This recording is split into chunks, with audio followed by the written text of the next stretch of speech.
विषय की ओर दिलाना चाहता हूं। महोदय, प्रदेश में किसानों को डीएपी यूरिया खाद समय पर न मिलने की वजह से बहुत परेशानी है। रबी फसल की बिजाई खाद की कमी की वजह से बुरी तरह प्रभावित हुई है, क्योंकि सरकार समय पर किसानों को डीएपी यूरिया उपलब्ध कराने में विफल रही है। प्रदेश के किसान खाद न मिलने के विरुद्ध सड़कों पर धरना प्रदर्शन करने को मजबूर हैं और किसानों को कई घंटे तक लाइनों में खड़ा रहना पड़ता है, परंतु फिर भी उन्हें खाद समय पर नहीं मिल पाया। किसानों को समय पर खाद न मिलने के कारण गेहूं व सरसों की फसल को बुरा असर पड़ना लाजमी है। सूचना के अनुसार प्लाईवुड उद्योग में टेक्निकल खाद का प्रयोग होता है, उसकी कीमत 3,000 रुपये प्रति बैग है, जबकि सब्सिडी वाले बैग की कीमत 300 रुपये है। इसलिए इसकी खाद एजेंसियों संचालकों की मिलीभगत से कालाबाजारी भी सामने आई है। उपरोक्त गंभीर समस्याओं को लेकर प्रदेश के किसानों में सरकार के प्रति भारी गुस्सा व रोष व्याप्त है।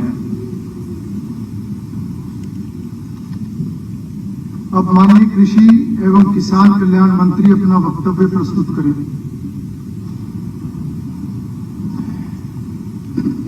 स्पीकर सर, राज्यपाल जी के भाषण के बाद मुख्यमंत्री जी ने सारी स्थिति क्लियर कर दी थी।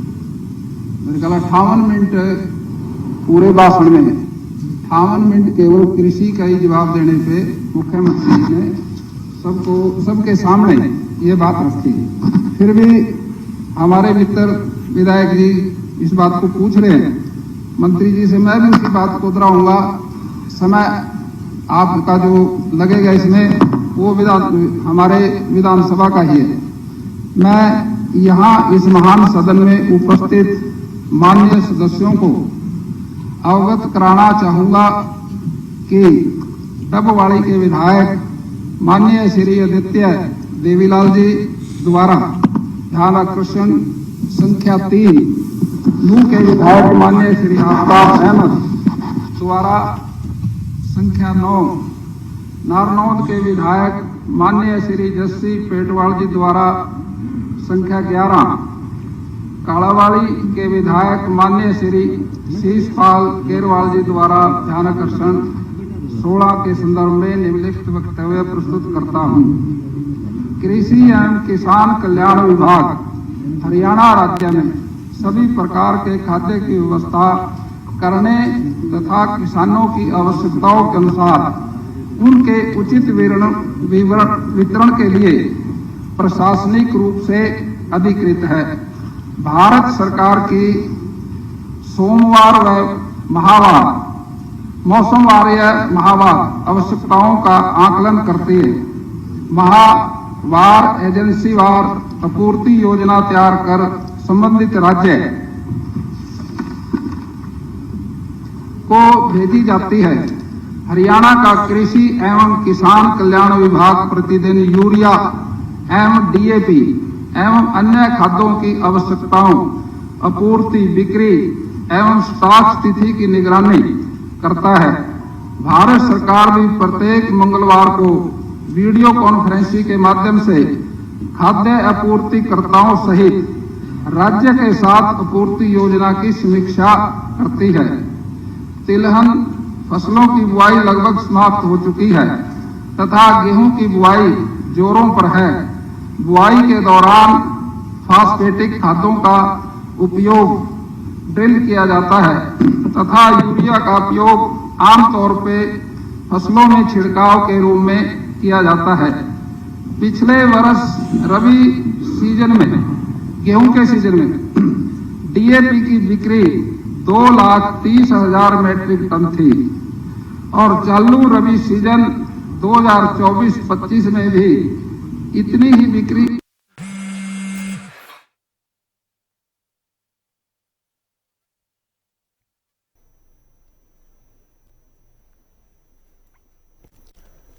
तो ये तस्वीरें आप देख रहे हैं शीतकालीन तीसरा दिन कार्यवाही का। सबसे अहम बात कि डीएपी का मुद्दा सबसे पहले उठाया गया और तरफ से सवाल उठाया गया। जिन्होंने इस मुद्दे पर ध्यान आकर्षण लिया उसका जवाब भी दे रहे हैं कृषि मंत्री श्याम सिंह राणा, इस पर जवाब दे रहे हैं।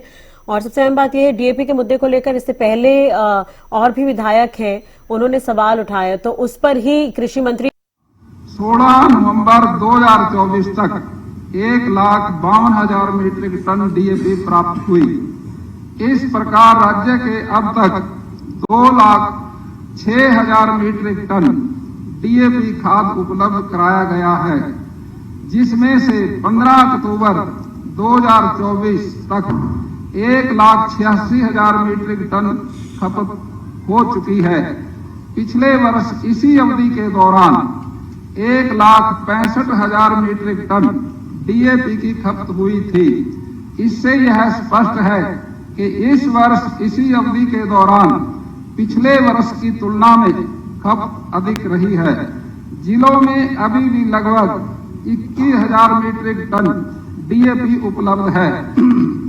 किसान केवल डीएपी पर ही निर्भर नहीं है, बल्कि गेहूं के सीजन में फसल उगाने के लिए अपनी पसंद के अनुसार एनपीके खाद का भी प्रयोग करता है और सिंगल सुपर फास्फेट खाद का भी उपयोग करते हैं। फसल के संपूर्ण पोषक तत्व सुनिश्चित करने के लिए ये खाद भी राज्य के किसानों को उपलब्ध कराए गए हैं। रबी सीजन की शुरुआत में, गेहूं के सीजन के शुरुआत में 43,000 मीट्रिक टन एनपीके का स्टॉक उपलब्ध था। 1 अक्टूबर से 15 नवंबर 2024 तक 2,500 मीट्रिक टन एनपीके खाद की मात्रा प्राप्त हुई है।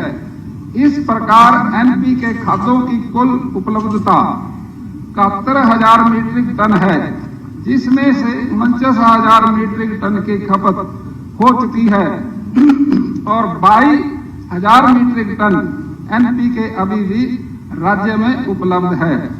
इसी प्रकार रबी सीजन की शुरुआत में 80,000 metric tonne single superphosphate का स्टॉक उपलब्ध था। 1 अक्टूबर से 15 नवंबर 2024 तक 14,000 metric tonne single superphosphate की मात्रा प्राप्त हुई है। इस प्रकार सिंगल सुपर फास्फेट खादों की कुल उपलब्धता 94,000 मीट्रिक टन है।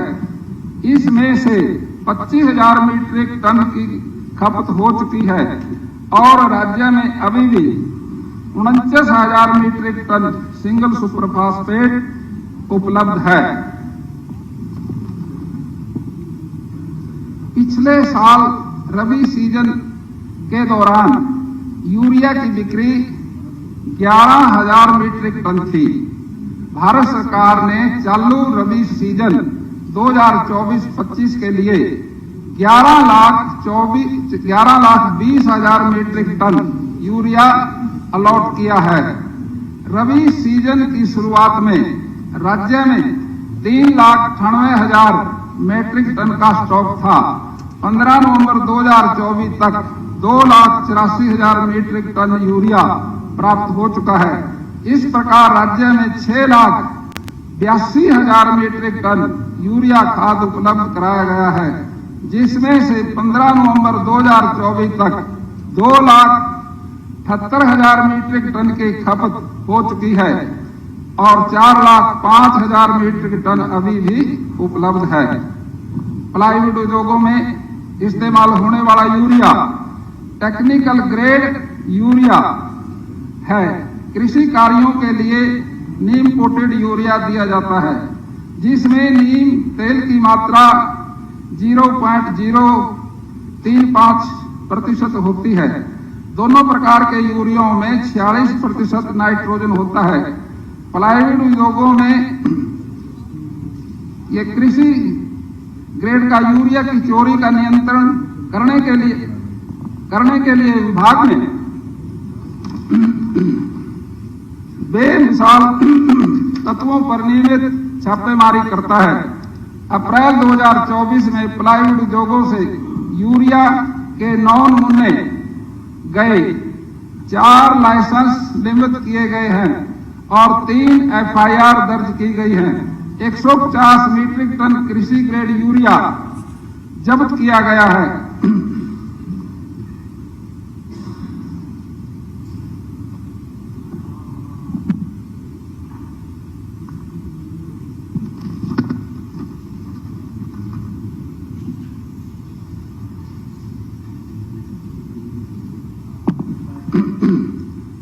उपरोक्त तथ्यों को देखते हुए राज्य में DAP और यूरिया उर्वरक प्रचुर मात्रा में उपलब्ध है। राज्य और भारत सरकार खाद्य आपूर्ति की निरंतर निगरानी करती है। राज्य सरकार में कृषक समुदाय को सभी खाद्यों की उपलब्धता सुनिश्चित करने के लिए प्रतिबद्ध है। खाद्यों की आपूर्ति को सुनिश्चित करने के लिए नियमित निरीक्षण किए जा रहे हैं कि खाद वास्तविक किसानों तक पहुंचे। बेईमान तत्वों के खिलाफ सख्त कार्रवाई की जा रही है। 1 अप्रैल 2024 से 185 छापे मारे गए, 105 कारण बताओ नोटिस जारी किए गए, 21 लाइसेंस निलंबित किए गए, 8 लाइसेंस रद्द किए गए, 7 FIR दर्ज की गई, 16 मामलों में बिक्री रोक की गई है।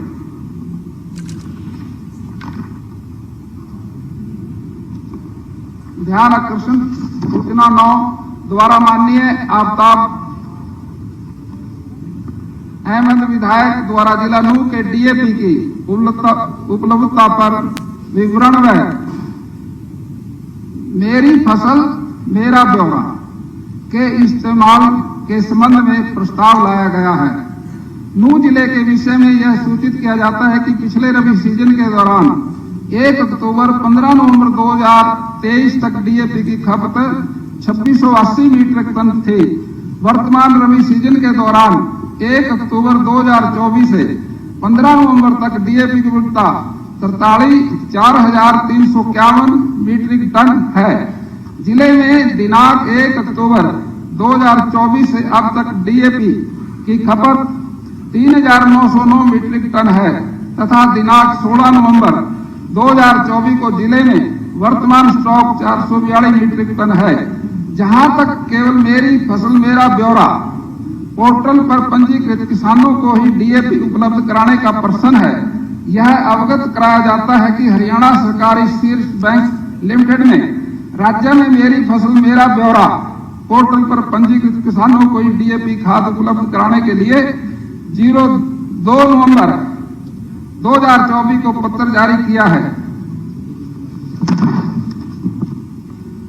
और दिशा निर्देश यह सुनिश्चित करने के लिए जारी किए गए हैं कि DAP खाद केवल राज्य तथा विभिन्न जिलों के वास्तविक किसानों तक ही पहुंचे। अन्य राज्यों के किसान और अवांछित तत्वों द्वारा खाद का दुरुपयोग न किया जा सके। उपरोक्त के मद्देनजर जिले में DAP खाद की कोई कमी नहीं है, क्योंकि इस अवधि के लिए पिछले रबी सीजन 2023-24 की सूचना में 15 नवंबर 2024 तक 1229 मीट्रिक टन अधिक DAP किसानों द्वारा खरीदी गई है। नारनौल के विधायक माननीय श्री जस्सी पेटवाल द्वारा लाए गए ध्यान आकर्षण प्रस्ताव क्रम से 11 में श्री राम भगत गांव विखेवाड़ा तहसील नरवाना जिला जींद की आत्महत्या का प्रश्न है। उन्होंने दिनांक 6 नवंबर 2024 को कीटनाशक दवाई पीकर आत्महत्या कर ली। राजस्व रिकॉर्ड के अनुसार मृतक श्री राम भगत के नाम पर कोई जमीन नहीं है, लेकिन उनके पिता श्री स्वर्गीय श्री केदार सिंह के नाम पर 3 कनाल कृषि तथा 125 वर्ग गज गैर मुमकिन जमीन है। श्री राम भगत पुत्र श्री केदार सिंह मेरी फसल मेरा ब्यौरा पोर्टल पर पंजीकृत नहीं है। यहाँ यह भी सूचित किया जाता है कि गांव भिखेवाड़ा दनौता फैक्स के अंतर्गत आता है। 1 अक्टूबर 2024 से 12 नवंबर 2024 तक दनौता फैक्स में कुल 3,293 DAP बैग की आपूर्ति की गई है। दिनांक 1 नवंबर 2024 से 6 नवंबर 2024 तक कम से कम 1200 बैग डीएपी उपलब्ध थे, कभी कभी 1500 बैग से भी अधिक उपलब्ध था। दिनांक 6 नवंबर 2024 को जब श्री राम भगत ने आत्महत्या की, उस दिन 1224 बैग डीएपी उपलब्ध था और उस दिन 600 बैग से अधिक की बिक्री हुई थी। दिनांक 7 नवंबर 2024 को उकलाना थाने में दर्ज रिपोर्ट के अनुसार उनके मामा श्री सतवीर सिंह गांव कापड़ों जिला हिसार ने बताया कि राम भगत मानसिक रूप से परेशान थे। इन तथ्यों से स्पष्ट है कि श्री राम भगत की आत्महत्या का कारण डीएपी की अनुरूपता नहीं है। मंत्री जी, ये सारे विषय आ गए हैं, इनसे अलग कोई आपके जवाब में है तो वो आप बताएं। ये सारे विषय आ चुके हैं, इससे अलावा कोई जानकारी नहीं। आप अभी इसमें सप्लीमेंट्री जो दूसरे सिग्नेचर जो है आफ्ताब अहमद जी, अगर इसमें कोई सप्लीमेंट्री पूछना चाहे। अध्यक्ष महोदय, आदित्य देवला, माननीय मुख्यमंत्री जी ने स्टेटमेंट दिया था हाउस में ऑन द फ्लोर कि खाद की कोई कमी नहीं है, और अभी माननीय मंत्री जी सारे आंकड़े बता रहे थे। एक ही बात पूछना चाहूंगा कि डीएपी की किसानों को जरूरत क्यों पड़ती है। सबसे पहला तो सवाल यही है। बात हो रही है कि एनपीके की जब किसानों को डीएपी की जरूरत है फसल के अंदर बिजाई के टाइम, तो समय पे डीएपी उपलब्ध क्यों नहीं हुई। और आज भी हरियाणा के अंदर सारे विधायक हैं जो अपनी अपनी विधानसभा से संबंधित रखते हैं, इन सभी विधायकों को भी पता है कि उनकी अपेक्स में आज भी लाइनें लगी हुई। आदित्य जी, और ये तमाम आप बाकी विधायकों की तरफ से यहाँ स्पोक्समैन मत मैं मेरी तरफ से बोल रहा कोई हूं। सप्लीमेंट्री है तो स्पेसिफिक हरियाणा के अंदर देखिए, कोई स्पेसिफिक आपकी कोई महिलाएं लाइन में सप्लीमेंट्री है, उसके अलावा नहीं सप्लीमेंट्री रखी है। महिलाएं लाइन में लगी हुई है, आज भी वो सारा विषय महिलाएं लाइन में लगी हुई है। कोई सप्लीमेंट्री, कोई अगर क्लैरिफिकेटरी आपको कुछ पूछना है केवल वो पूछे आप, इससे आगे तक इस पे तबसरा नहीं होगा, कोई डिबेट नहीं होगा। किसान जो है गेहूं की बिजाई का जो समय है वो जरूरी नहीं है कि जो सरकार तय करे वो होगा। किसान की जब भी फसल जमीन खाली होती है वो अपनी अगली फसल की तैयारी करता है। ठीक है, वो बात होगी। कोई स्पेसिफिक सवाल है तो आप पूछिए। उसे समय पे नहीं आदित्य जी, कोई स्पेसिफिक आपका कोई पॉइंट है तो वो रखिए, उसके अलावा ऐसे डिटेल हम यहाँ पे नोटिस पढ़ दिया, मंत्री जी ने जवाब दिया, इस पे डिटेल सऊदी अरब से गाड़ी आई है। देखिए, कॉलिंग अटेंशन पे डिबेट नहीं होगा, खुशी मनाई जा रही है। आपका कोई सप्लीमेंट्री है तो आप रखिए। प्लीज आप बैठिए, आदित्य जी आप बैठिए, हो गया आपकी बात आ गई, आपकी बात आ गई। ठीक है, लीडर ऑफ द हाउस खड़े, आप प्लीज बैठिए। आदित्य जी, माननीय अध्यक्ष जी, अगर इनको और कोई जानकारी चाहिए, हम एक एक पैक्स के अंदर कितना डीएपी उपलब्ध है या नहीं है, वो भी सारी की सारी जानकारी इनको उपलब्ध करा देंगे। कहीं डीएपी की कमी नहीं है। देखिए, थोड़ा सा फसल का समय है और फसल एकदम धान की कटती है और अगली हमारा किसान बोता है, उसको ये होता है कि मैं तुरंत खाद लेकर के रख लूं। जिसने 10 दिन बाद भी करना वो भी आज लेता है खाद, उसके कारण थोड़ा सा दिक्कत आती है। खाद की कहीं कोई कमी नहीं है। अगर आदित्य जी को कहीं लगता है उस डिटेल में जवाब दिया गया, अगर आपको लगता है हम जरूर आपको जानकारी उपलब्ध करा देंगे, अलग से ये आकर के पूछ सकते हैं।